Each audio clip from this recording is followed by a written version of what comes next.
Okay, we're going to start with a warm-up bell ringer. We'll do it in class. We're supposed to plan a trip around the world by visiting each city exactly once and using only the identified routes to travel from city to city. Now, the dashed lines represent routes on the opposite side of the globe. This is question 1 in the assignment in the Google Classroom, so we have to write down our answer for this one. I'm not going to go over this because we'll actually show this in class. The rest of the lesson is up to you, though. So let's move on. Lesson objective. We're talking about SAS4 Hamiltonian circuits. And the lesson objective is, I can make conjectures and use theorems to determine whether graphs have Euler or Hamiltonian circuits. That may look familiar because it's the same one we use for the Euler circuits. All right, so how is the voyage around the world problem similar to the Königsberg Bridge problem? Well, it's like this. And how is it different? Let's look at the Königsberg Bridge problem. In the voyage problem, we're looking to go to every city exactly once, right? And in the Königsberg Bridge problem, we want to find a walking path through the city that began and ended at the same place and crossed every bridge exactly once. So how are they similar? They're trying to go and do something once, or go to everything once. Well, how are they different? Well, I mean, one's cities and the other one's bridges. Well, what are cities? Cities kind of look like, if you think about the graph we discussed in Euler circuits, those are vertexes or vertices, which is the correct plural term for vertex. And we also have bridges, which are the same as edges for Königsberg. So we touch bridges exactly once or edges exactly once in Euler paths and circuits. And we touch vertexes or nodes in Hamiltonian. And that's what that says here.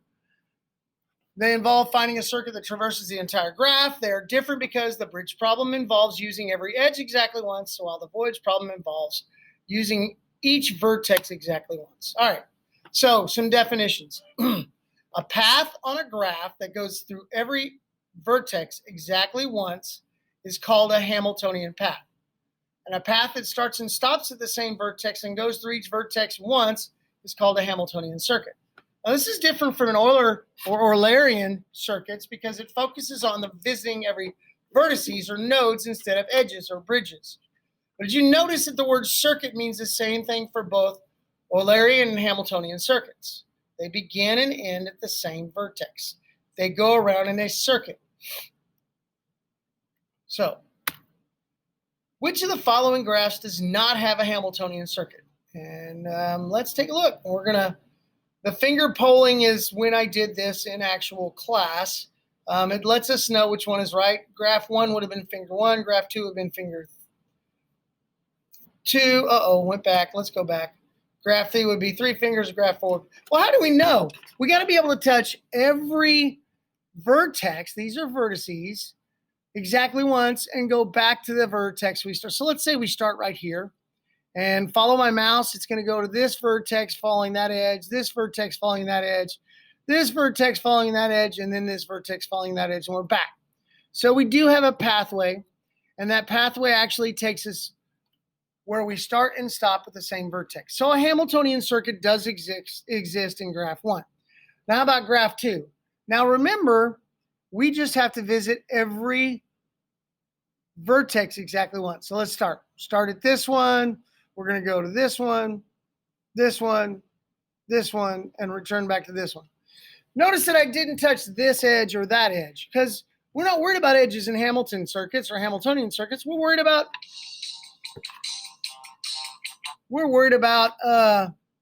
vertexes or vertices. So this graph 2 has a Hamiltonian circuit too. Well, how about this one? There's a lot of vertexes. So we're going to go start here, here, here, here, here, here, here, here. Oh, I can't get to this one in the middle. How about if I start here? Okay. We'll go start here, there, there, there, there, there, there, there. I still can't get to that one. Man, how about if I start right here? Check this out. No, let's start right here. Here, here, here, here, here, here, here, here, here. Now I touched every vertex once, but did I start and stop at the same one? Remember I started right here? there, there, there, there, there, there, there, there. I can't come out because I'd go back to a vertex that I've already visited. So no Hamiltonian circuit exists here. And how about this last one? Believe it or not, check this out. And I've touched everyone. I went back to the one I started. So yes, graph 4 even has a Hamiltonian circuit. The only one that doesn't is graph 3. All right, let's form a conjecture about when you think a graph might have a Hamiltonian circuit. And a conjecture is an opinion or conclusion formed on the basis of incomplete information. So we're going to look back real quick at this, help us try to figure out a conjecture. All we know is it has to touch every vertex once. But is there some kind of algorithm or some kind of plan we can use to actually figure out if one exists? I'm going to leave that up for you to determine when we're in class, because it's best spoken about and talked to face. I can't answer this because I don't think it's appropriate for me to answer, because the answer is kind of startling. All right, reflection. Let's compare and contrast an Eulerian circuit and a Hamiltonian circuit. What is the same about them? What is different? What's same? They're visiting something exactly once and then returning and stopping, starting and stopping at the same vertex. What's different? Euler focuses on edges. We've got to touch them at every edge exactly once. And Hamiltonians, we have to touch vertex exactly once. Noticing in Hamiltonians, we don't have to touch every edge. We just have to touch the vertex. So we leave some edges out. And in Eulerian circuits, we may touch vertices more than once, as long as we still have edges to touch. So, all right, let's talk about a practical application. What are some situations where a Hamiltonian circuit would come in handy? And I kind of mentioned this in class a couple times in the past couple years about how going to the grocery store and planning out your shopping by item location in the store is a means to go to Hamiltonian circuit. So say you need to go get chicken, eggs, breadcrumbs, and oil. You're going to fry some chicken, okay? So you know where they're all at in the store. You're going to find, if you're like me, the most efficient way between all 4 of those items. You're going to go in the meat department, get your chicken. You're going to go over to the spice aisle where they have the breadcrumbs. You're going to go to dairy to get eggs. And then you're going to go back to the spice aisle if you didn't already get it and get the oil. And if you looked at SAS 3 and we talked about the most efficient route, hey, you'd know you'd go probably to that aisle twice because they're real close to each other. Oh, pardon me for yawning. All right, planning a vacation by the sites and events your family wishes to see and partake in.